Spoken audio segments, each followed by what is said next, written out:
Assalamualaikum warahmatullahi wabarakatuh. Saya Cinta Ayu Dewi Alawiyah, NIM 201 101 103 0015. Di sini saya dari kelompok 3, nomor 14. Saya akan menjelaskan riset dalam humas. Dimulai dari latar belakang terlebih dahulu. Manajemen merupakan suatu kegiatan yang memiliki nilai yang tinggi. Ia harus mencapai tujuan yang efektif dan efisien. Upaya tersebut dilakukan untuk mencapai kinerja suatu organisasi dalam mencapai tujuan. Di dunia ideal, praktisi public relations selalu punya waktu untuk melakukan riset. Lalu kita beralih ke pembahasan. Manajemen humas atau public relation adalah suatu bentuk komunikasi yang berlaku pada semua jenis organisasi atau sekolah, baik yang bersifat komersial atau bertujuan mencari keuntungan. Sedangkan riset secara garis besar, pengertian riset humas menurut Ritonga merupakan pengumpulan data, fakta, dan informasi secara sistematis dalam upaya untuk mengembangkan suatu pengertian. Riset yang dilakukan public relation memiliki potensi menjadi fondasi untuk membangun si public relation yang lebih baik selain membangun organisasi bersangkutan itu sendiri. Praktisi public relation bisa menggunakan hasil risetnya untuk mengembangkan strategi dan program, kemudian mengevaluasi hasilnya. Yang sebetulnya harus dicapai oleh Departemen Public Relation itu sendiri adalah seberapa besar kontribusi mereka pada kesuksesan bisnis organisasinya. Bagaimana caranya mereka mempengaruhi perilaku atau sikap publik yang bisa membuat organisasinya lebih baik. Disinilah riset yang dilakukan oleh Public Relation sangat berperan dalam mengidentifikasi isu-isu penting yang berhubungan dengan ruang lingkup kerjanya. Riset juga menjadi hal yang fundamental yang bisa dijadikan acuan bagi beberapa contoh praktek public relation yang unik, termasuk praktek ala sistem terbuka dan ala two-way.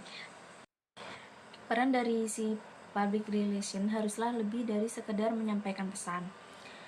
Si organisasi atau seperti yang sering disebut sebagai taktik berkomunikasi atau inside out.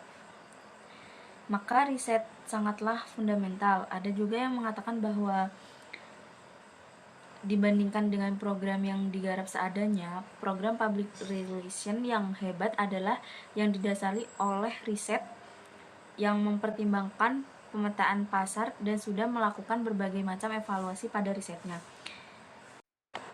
Adapun jenis-jenis penelitian public relation menurut Pavlik.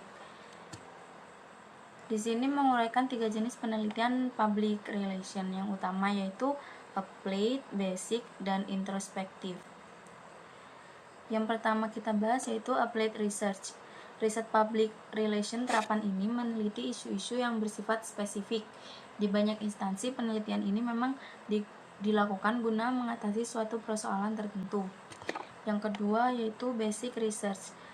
Riset dasar dalam public relation dilakukan guna mengembangkan konstruksi teori yang menjelaskan proses public relation. Yang ketiga yaitu introspective research. Kategori ketiga ini mengkaji para pelaku yang bekerja di bidang public relation. Para peneliti public relation sebaiknya menyadari beberapa kesalahan yang akan mempengaruhi efek riset evaluasi. Baskin, Arnoff, dan Latimore memperingatkan hal-hal berikut. Yang pertama yaitu keracunan antara volume dengan hasil. Yang kedua, menggantikan estimasi dengan pengukuran. Para peneliti public relations sebaiknya tidak mengganti pengukuran objektif dengan intuisi atau perkiraan. Perkiraan atau dugaan itu tidak mendapat tempat dalam riset evaluasi. Yang ketiga, menggunakan sampel yang tidak representatif. Menganalisis hanya kepada responden yang secara sukarela atau sampel tak terduga bisa berujung pada kesalahan data yang fatal. Yang keempat, yaitu keracunan antara sikap dengan perilaku. Tidaklah tepat bila menyamakan antara sikap yang setuju otomatis akan diikuti dengan perilakunya. Kesimpulannya yaitu manajemen merupakan suatu kegiatan yang memiliki nilai yang tinggi. Ia harus dapat mencapai tujuan yang efektif dan efisien. Upaya tersebut dilakukan untuk mencapai kinerja suatu organisasi dalam mencapai tujuan. Melakukan riset sebelum mereka memulai suatu program ataupun aktivitas. Riset yang dilakukan public relation memiliki potensi menjadi fondasi untuk membangun si public relation yang lebih baik selain membangun organisasi yang bersangkutan itu sendiri. Praktisi public relation bisa menggunakan hasil risetnya untuk mengembangkan strategi dan program, kemudian mengevaluasi hasilnya. Demikian presentasi yang dapat saya sampaikan. Apabila saya kurang atau salah dalam menyampaikan materi, mohon dimaafkan. Wassalamualaikum warahmatullahi wabarakatuh.